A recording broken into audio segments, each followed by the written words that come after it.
Hello, colleagues. This is Nikisha Leatherwood, and I am presenting Executive Summary for Lateral Designs within an elementary school. I will be focusing on the role of the integrator. Galbraith states, the integrator role is also the most difficult to execute. Integrators introduce confusion over roles and responsibilities and an element of conflict. However, the cost and difficulty may be judged appropriate because the strategy requires functional excellence and rapid generation of new products and services.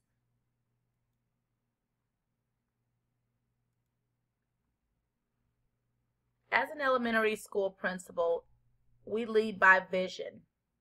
Recently, I and some of my academic instructional leaders were at a conference, and we really redefined what does the instructional vision look like at our school, and we came up with the following statement after synthesizing 3 separate statements.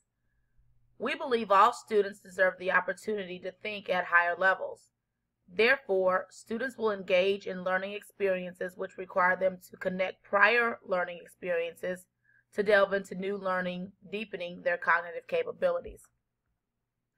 In other words, what we've been dealing with from an organizational standpoint are students from low socioeconomic backgrounds and academic backgrounds where the culture has been that the material and the content presented in the state standards is just too difficult for these students to learn. Therefore, a culture of acceptance of less than stellar or excellence has been accepted as the norm due to the barriers that present themselves through low academic attainment and socioeconomic barriers. However, restructuring our vision of instruction has helped us to see that regardless of where the students come from, regardless of their past experiences, they still deserve the opportunity to think at higher levels. So we are making a commitment to foster educational environments in which all students can learn.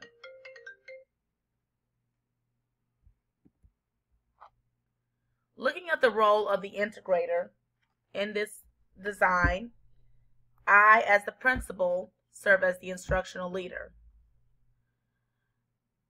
Serving alongside me is an ELA coach, math coach, science coach, and a guidance counselor.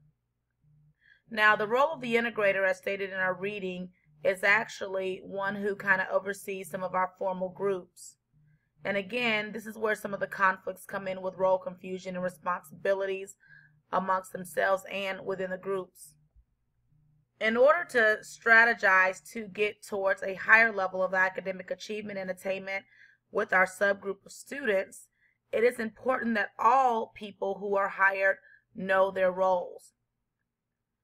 When you look at the entire staff, it encompasses all of the instructional teachers in pre-K through 5th grade, serving over 732 students. However, only 50% of those students, or 366, actually count this year towards the school grade. Now, it's important to note that the other 366 in our K2 settings are also very important and that their foundation is laid. However, when we're looking at the allocation of resources, it is important that they are spent wisely and used according to keep the school moving. And as a principal, my employment is contingent upon the success of the school as reflected by the state school grade assignment. The ELA coach services 24 teachers in grades K through 5. Serving underneath the ELA coach is a reading interventionist who is specified to serve the lowest quartile, which equates to about 60 students. The current dean of students has also served as a reading coach and will work along with the ELA coach and reading interventionist, assisting with those lowest quartile students in reading. We also have a math coach. Now, that math coach serves 21 teachers as well in grades K through 5. The math interventionist serves the lowest quartile students and has paraprofessionals working alongside her as well as the ELA coach. The science coach serves 3 teachers who serve students in grades 4 and 5. It is imperative that these students move and learn as expected according to the state standards.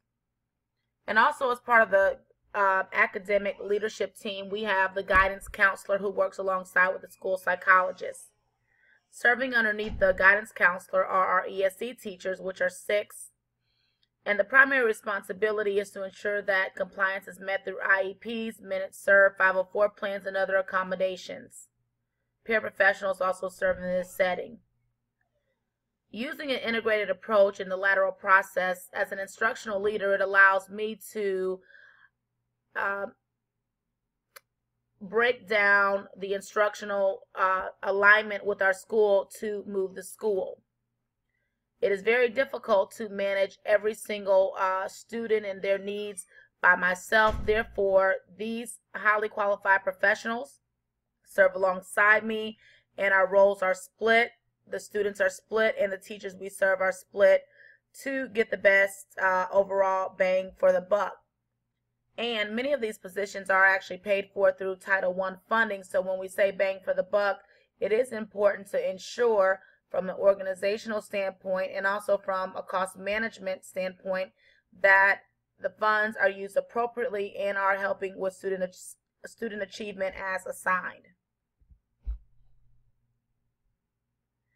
Using strategy to guide the school grade and to increase student achievement, we have to look at our students and where they are in all settings. When we look at students in grade 3, you will see that there are 119 students who are counted for in the school grade for ELA. We also have 119 students for mathematics. In grade 4, we have 121 students that count for ELA and mathematics, and we have 108 in grade 5. When the school grade is calculated, it is not only calculated by proficiency, but it also encompasses learning gains. Learning gains are calculated by matching student scores this year with the prior score the year before.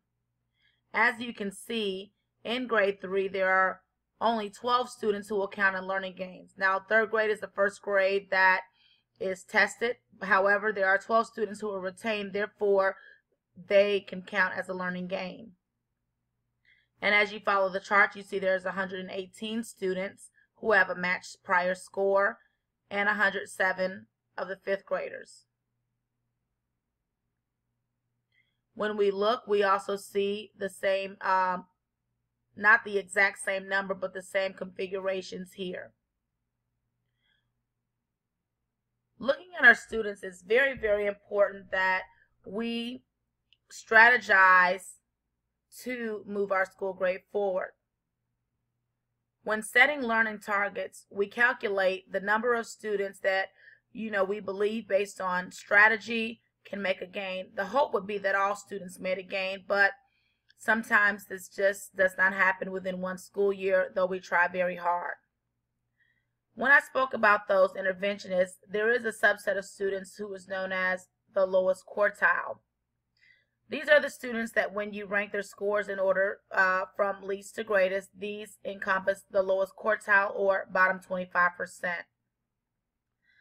It's very important that these students are neglected because these are sometimes points that are left on the table. As you can see, the denominator for these students actually decreases.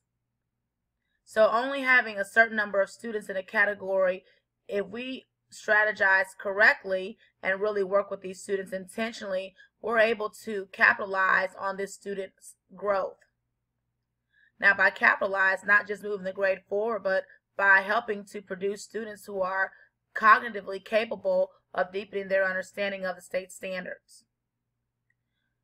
As you can see, when we looked at the previous slide, we did see that we have the science coach that only serves 3 teachers in grades 4 and 5. One might say, well, why do they only serve such a small number of students, whereas the ELA and math seem to have more? When you look at the school grade, you can see that the science component right here is just one cell of 7 with 108 students in this cell. So 108 students for 5th grade, whereas when we look at all of reading combined, we have 348. All of math combined, we have 348. We can see that our numbers in learning gains again get smaller here. And our bottom quartile, our numbers again are smaller. In closing, using lateral design to keep the organization moving effectively requires strategy. As we focus on improving education in our school, it is important that students and teachers have specified learning targets with success criteria design. The standard answers the question, where am I going in my learning? Targets show students the path to get there. Together, we can make strategic decisions using a lateral approach and integrators to help facilitate the process of instructional alignment within our campus, thus increasing overall student achievement and enhancing and living out our instructional vision and believing that all students deserve the opportunity to learn and to think at higher levels. Thank you for this presentation. Be blessed.